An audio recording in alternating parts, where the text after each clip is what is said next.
Good afternoon. My name is Vikas Pota, and through this live stream, I've been bringing friends online to have conversations on various aspects related to education.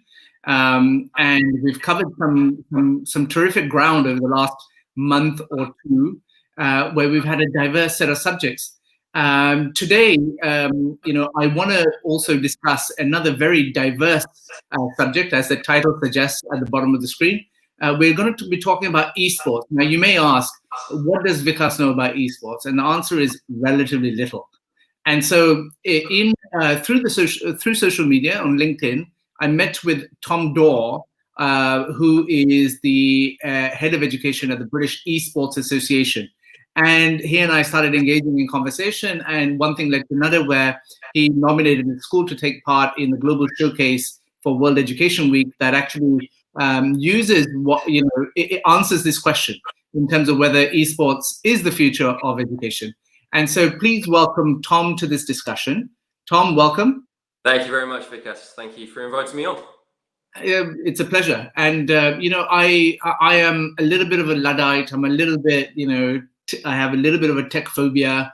I can just about figure out how to set up my computer.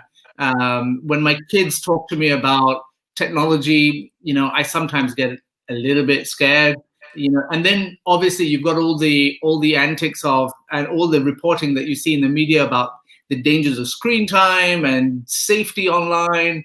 And so my conversation with you came at a time when I had been thinking about all this. And of course, we hear about esports. I've heard the term at least. And like most people, I probably do know that it's a massively growing kind of field where lots of people are engaging in it. So that's why I wanted to have this conversation. So our viewers, who are predominantly school leaders, teachers from around the world, so they also understand what esports are. So Tom, over to you. I mean, how do you think about, how should a teacher or a school leader, in fact, think about what esports are? Yeah, absolutely. And thank you for the opportunity to speak, really. My background, I'm a teacher. I still teach 3 days a week, and I've been teaching for the last 15 years across a range of state and independent schools, from pupil referral units right the way through to my current school, which is an academically selective school in the top 75 schools in the country here in the UK. I got into this not because I'm a massive gamer. I got into this because I could see just how many young people absolutely love video gaming and esports, and therefore how it can be used as a hook to motivate and engage young people in a way that, if young people aren't into traditional team-based activities like your traditional sport, your music, your art, your drama, those type of traditional activities, how video gaming and esports can be used instead to really engage a wider demographic of young people. So if I rewind a little bit, so esports. But Tom, listen. But Tom, doesn't it engender laziness?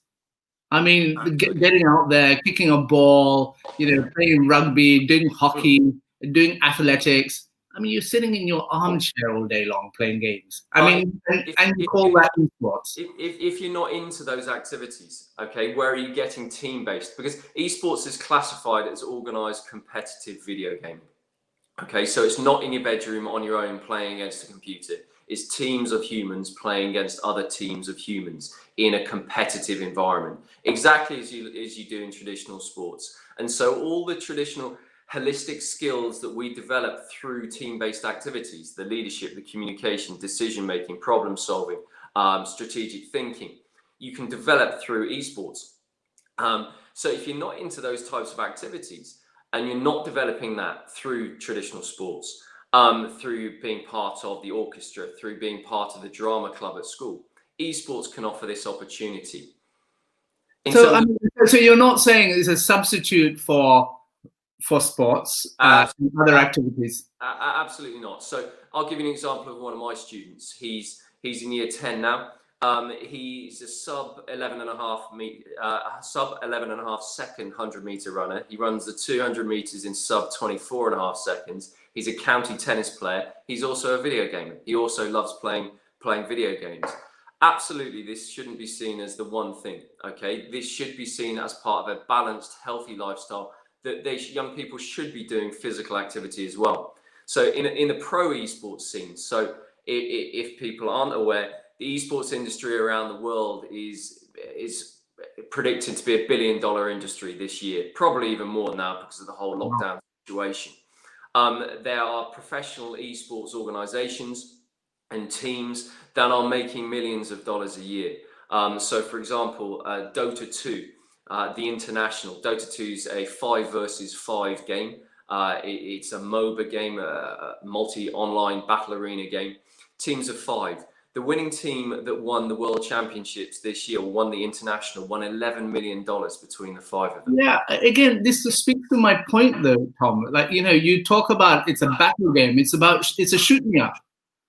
No, this one isn't. This one isn't. It's got an age rating of 12 and above. You see, this is something that parents need to understand more. A lot of parents understand different genres of film, different genres of music, and therefore what is and isn't appropriate for their young people. Not enough parents understand this yet about video games. So within Europe, within the US, there are age rating systems for video games exactly as there are for films.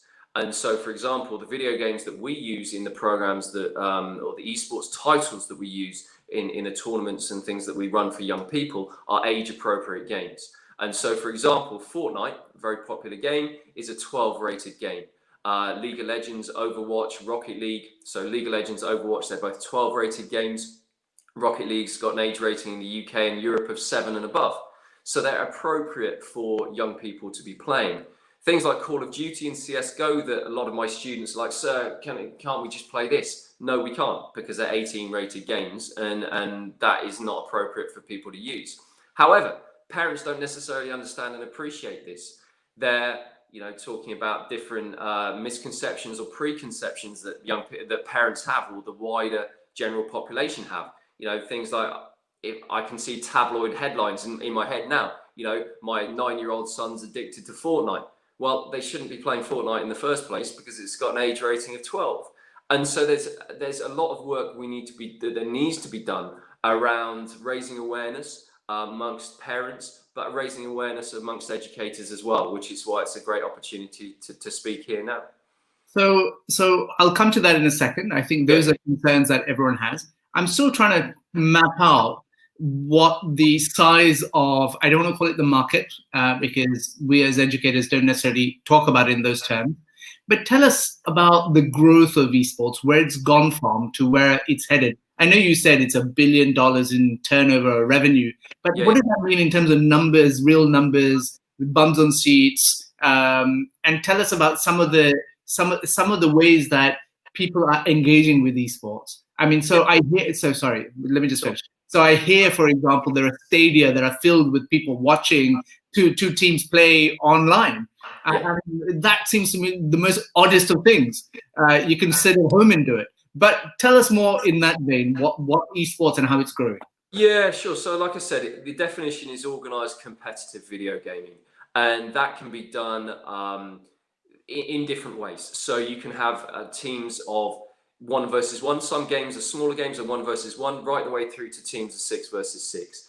It tends to be done. Another real aspect of the definition is that it has some element of spectatorship in it as well. So it can be done, well, certainly pre-COVID times, it was done in stadia. So, for example, the League of Legends World Final 3 years ago was held at the Bird's Nest Stadium in Beijing, the Olympic Stadium in Beijing. 45,000 seats to that live event sold out in under 2 minutes. And 60 million people watch this online. And so, for example, Twitch is an Amazon-owned streaming platform. It was bought by Amazon in 2014 for $950 million. So just think how much that's going to be worth now. But that's the place where young people go to watch other people play video games. Now, bizarre though that may seem to us of a certain generation, look, I'm in my early 40s. I didn't grow up doing this sort of stuff. Young people now who are digital natives, this is what they do. Okay, I liken it to like when I was at school, there was an arcade machine in the corner of the common room.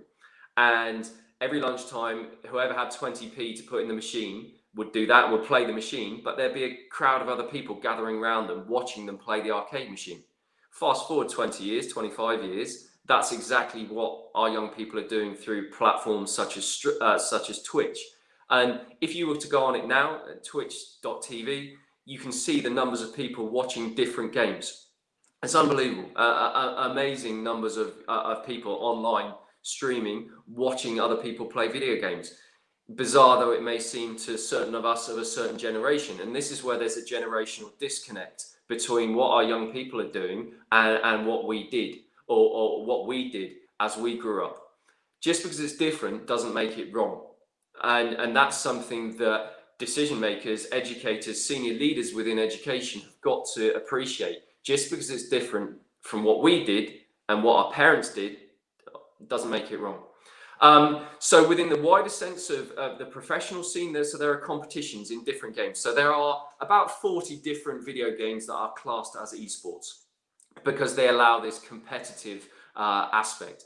Now, esports is a small percentage. The global industry is a very small percentage of the wider video gaming industry. So I think the wider video gaming industry is worth $350, $400 million a year, $1 billion a year, whereas the esports is $1 billion at the moment. So, but the video game industry is worth more than the film industry and the music industry combined. It is crazy. So, for example, Call of Duty franchise. So it's an 18 rated game, so students shouldn't be playing it. However, the Call of Duty franchise is worth $18 billion a year, something like that. The franchise is worth $18 billion over time. The Bond franchise, the James Bond franchise, has made $9 billion, something like that. So there are crazy figures to do with the video game industry and the esports industry, which is a small part of that people just simply don't recognize. And so now that there are these tournaments, these global tournaments in all these video games happening, for example, the Overwatch World or the Overwatch League, there are franchise teams in different cities around the world who play other cities, exactly like you would in the Champions League football, for example. There are people flying from other countries to play against other franchises from other countries. It's phenomenal, but it's an ecosystem that a lot of people don't exist, but it's being driven by young people. It's being driven by people under the age of 30. And that's why it's so important for us as educators to understand this and understand what our young people are doing, and therefore how we can harness this in a positive way. So you seem to have a few fans on here who have been commenting. So let's take this one on Twitter. Jay Williams said, "Hi Tom, it's Jeremy from GEMS, I assume in Dubai." Yeah, absolutely. And then Mac says, "Esports encourages, engagement." Now Jeremy Williams on LinkedIn is going all crazy in terms of the kind of comments he's putting up. I'm just saying, and so he recognizes that I've referred to him, and he makes this point. He said, "International education is a particularly snobby view towards esports. A oversimplified view of it just being screen time or kids playing games contributes to this," which you kind of have covered. So yeah. I now want to go to this conversation regarding, how do you keep kids safe? Because that's a concern, right? So what do you have in mind on that? Yeah, hugely important. Because if you compare it to traditional sports, okay, within traditional sports, certainly within the UK, there are very strict systems in terms of the checking of coaches, the checking of safeguarding policies and procedures and things like that. And this is something that we're becoming more and more aware of in the online space, and ensuring that the same standards of safeguarding are met in the online space. What we do with young people in the UK and with the competitions we organise in schools and colleges is that the competitions are organised using schools and colleges, essentially, or using the teachers. The teachers are facilitating the young people playing from school or college in exactly the same way as they would for traditional sport. So therefore, there are the safeguarding procedures there. One of the things that we're developing at the moment as British Esports is we're developing a platform that is going to allow this to happen, but in the online space. So, for example, where we can guarantee the age of young people playing in any of the tournaments that we run. We can guarantee then the chat functionality, because this is something we need to be aware of, is how young people are communicating with each other online, and being able to safeguard that. Online chat, unmoderated chat is a significant issue with young people. And so we're developing systems, a platform that will enable young people to be age verified when they come into this, but then we have a chat function that is moderated as well. So we both proactively, so not allowing young people to swear or to use toxic language or toxic behaviors on there, but then that we also have people behind the scenes that can then address any issues linked to, you know, abuse, or linking to young people making disclosures online about themselves. And so how we can, exactly as would happen in schools, so we have systems in place online to help educators and help parents that way as well, which, if I'm honest, isn't necessarily happening as much as it should or could be happening online at the moment. Thanks for that, and that sounds pretty comprehensive. Tell us, let's try to answer this question in terms of when you talk about esports and you being a teacher yourself.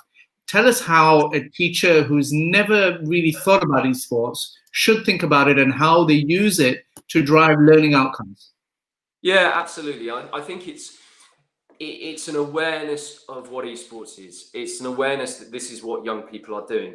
Imagine it, you know, if we were in the 1960s now and rock and roll was first being invented and rock and roll was first coming out, and it's the thing that all young people loved, and then the older generation was saying, oh no, it's a waste of time, you shouldn't be doing it, you know, it corrupts you. The same sort of arguments could be applied to esports and video gaming now.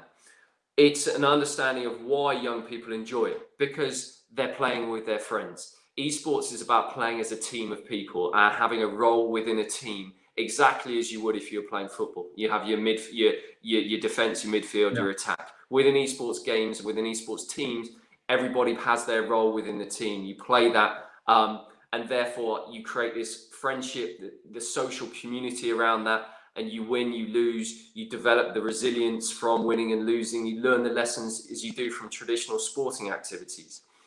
It's about then looking at the links that exist between esports and STEM subjects and the development of digital skills, the development of digital literacy, which we all know is so critically important to our society moving forwards. And it's the inherent interest of young people in the computing and in the digital side of playing that then links into these activities as well. So for example, in the UK, there is a computer science. There's a concern around the numbers of young people taking GCSEs and A-levels in computer science. So as a computer science teacher, why not be running an esports club or a video gaming club that allows young people to pursue their passion outside of the classroom, but then you are facilitating this, allowing young people to follow their passion in your classroom.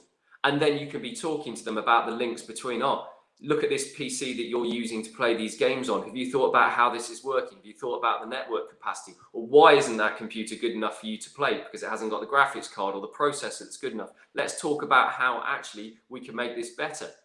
There are clubs, there are schools we know in the UK who've actually built their own PCs with the students to allow them to then set up this set up their esports club. So it's engaging them in the technology that's around them. So if teachers are developing a professional relationship with young people outside of the classroom, they can then bring that into their classroom through those relationships that they've developed. So we've, I think this could be a good point to talk about the curriculum that we've developed. Yes. British Esports have partnered with Pearson, the global education publisher, to develop BTECs in esports, so vocational qualifications in esports that are now being taught in British schools from September. They're fully funded by the Department for Education and recognised by the Department for Education, that count towards university points and entry into university. We've developed these vocational qualifications in esports to prepare young people for jobs in the esports industry that now exist, and for degree programs that now exist in esports in universities in the UK, but also in the US. So they are preparing young people specifically for esports jobs. But when I was writing it, when my team were writing it with Pearson, we were very much conscious it shouldn't just be about esports, but it's about the transferable skills. So the links that exist between the esports industry and aspects of esports, linking into business, linking into marketing, linking into social media and use of social media, linking into sport and nutrition, coaching, performance, computer games design as well. All these transferable links that exist from esports to all these different career pathways and the STEM and the digital stuff that now exists as well. And so it's critical that we recognize that. And recognize that esports is a vehicle for developing these skills. So, for example, in the entrepreneurship unit as part of the BTEC, young people are learning about the skills it takes to be an entrepreneur, the skills it takes to set up your own business. But then the coursework element of this that young people will complete is then all based around esports. So it's using esports as the hook to motivate and engage. So young people will develop an idea for an esports enterprise, write a business plan to develop this enterprise, Right. and then pitch the idea to investors exactly as they would if they were setting up a business in any industry. And so, Tom, in terms of like, you've spoken about obviously this BTEC that kids can take. Typically, they're 16 to 18-year-olds. Yep. You've talked about degree courses now being offered. Is that right? Excuse me. Yeah, absolutely. So at the moment in the UK, you've got Staffordshire University, you've got Birmingham City University, you've got Chichester University, you've got the Confetti Institute, which is part of Nottingham Trent University, all offering full degree programs in esports. There's another university that's going to be opening in, excuse me, in London in February as well, linked to this. In the US now as well, there are over 200 universities or 200 colleges offering scholarships for esports, exactly the same way they do in traditional sports as well. So it's a huge growing industry. So, you know, being of Indian heritage, you know, my mother would say, you know, does the London School of Economics or Oxford or Cambridge or Harvard, what are they doing on esports? Are they doing anything? Have they woken up? Not quite yet. They're not necessarily running degree programs. What they will have is esports teams. They're absolutely, I can guarantee you, they will have competitive esports teams. Wow. In the UK, in UK universities, only football teams. There are only more football societies in universities in Great Britain than there are esports clubs. So the same as in the US, there are the varsity tournaments for esports, exactly as you get in American football, in athletics, in golf, all those sorts of things, with scholarship prizes. In the US, the competitions, they offer money for scholarships as prizes. That's incredible. So, you know, athletics has like a superstar in Usain Bolt. Yes. You know, or you get some sort of celebrity star that emerges out of anything that drives things forward, right? And gets attention, actually. Like, you know, I watch track simply because of Usain Bolt, as an example, or the Jamaica team, which may change because he's retired. You know, so what is who are the equivalent people in esports that those that are watching can perhaps get a little bit accustomed to? Maybe they can drop some of the names to their kids and the students in their classrooms to show that they're cool. Yeah, who are they? Yeah, absolutely. And look, moving forward, if you fast forward 5 years, young people will have their esports teams that they follow, or the esports organizations that they follow, in the same way that they might say that they support Liverpool or they support Man United. They'll have their football teams, they'll have their, and then they'll have their esports teams. So in terms of some of the most successful esports organizations, you've got people like Fnatic or Cloud9 or Ninjas in Pajamas, FaZe Clan. They're the big esports organizations, and they will enter teams into a variety of different games. So it's not just that they're a football team, or it's not just that they're a rugby team or a cricket team. They enter teams in Fortnite, in League of Legends, in Rocket League, in CSGO. So they'll have multiple teams in multiple games. Because what teachers need to be aware of, different students will be into different games. And it's like me saying, I'm into football, but I'm not into rugby.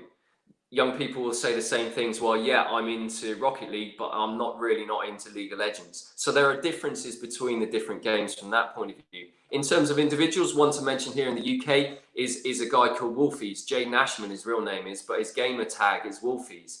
And he and his partner came second in the Fortnite. Wolfies, did you say? Wolfies, yeah. Wolfies is his gamer tag.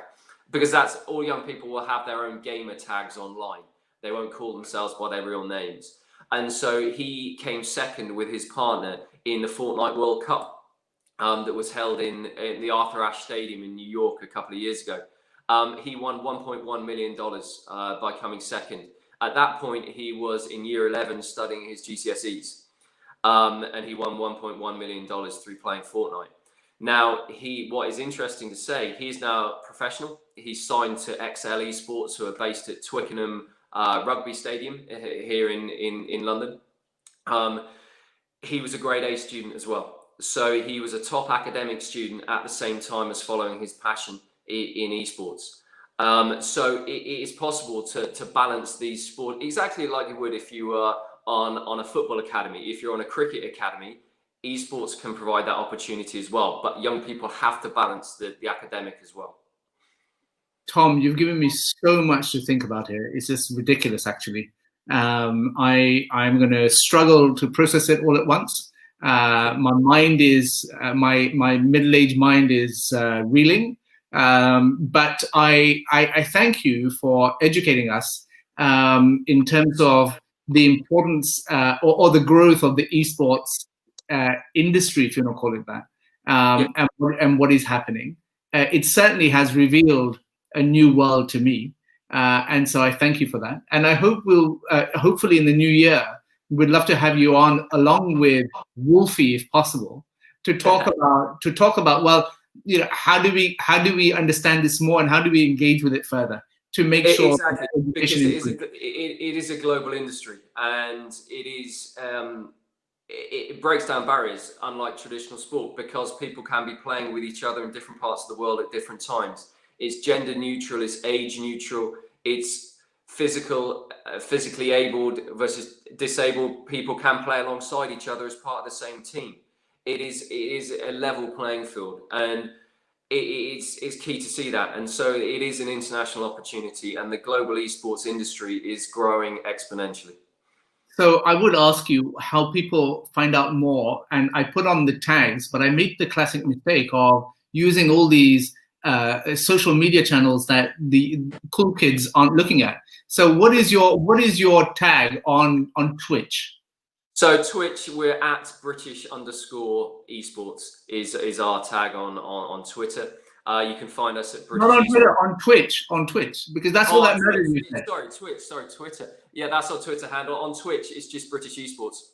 And what about you, Tom? What is yours? What are you, Wolfie or Selfie, or what are you? No, I don't have a gamer tag. I'm not cool enough for that sort of thing. I'll leave that one to the kids. As you said, I'm in my 40s now. My processing speed is not good enough. I watch what my kids are doing and how the kids are playing, and just as I've worked out what they've done there, they're on to the next move already over there. So I can't keep up. And that's what they said. That's why it is being dominated by young people in their teens and early mid-20s, because the reaction times and their processing speeds are so quick. And once you get past your mid-20s, that starts tailing off. So we're past it, I'm afraid. You and I are past it. We're not going to make it. You, my friend, can be known as the father of the British esports industry. You know, the David Beckham of esports. You know, who's passed. Yeah, look, what I can do is help to facilitate this for young people, to allow them to pursue their passions exactly as they would in traditional sports or arts or music. And I hope what we can do, and what I can do, is open educators' eyes to this. And once we get past the point of people just seeing it as video gaming, once people can get past that, yes, and realize just the skills, the character development, the links to STEM and digital skills that young people can develop through this, and really the opportunity is there to engage a wider demographic of young people. Well, Tom, thank you all. Thank you very much. Please follow the work of the British Esports Association. You know all the tags. I've flashed them on this interview. And please connect with Tom on LinkedIn. He put some fantastic stuff out, and that's how I got to know him. And I hope to have you on here soon again. Thank you so much.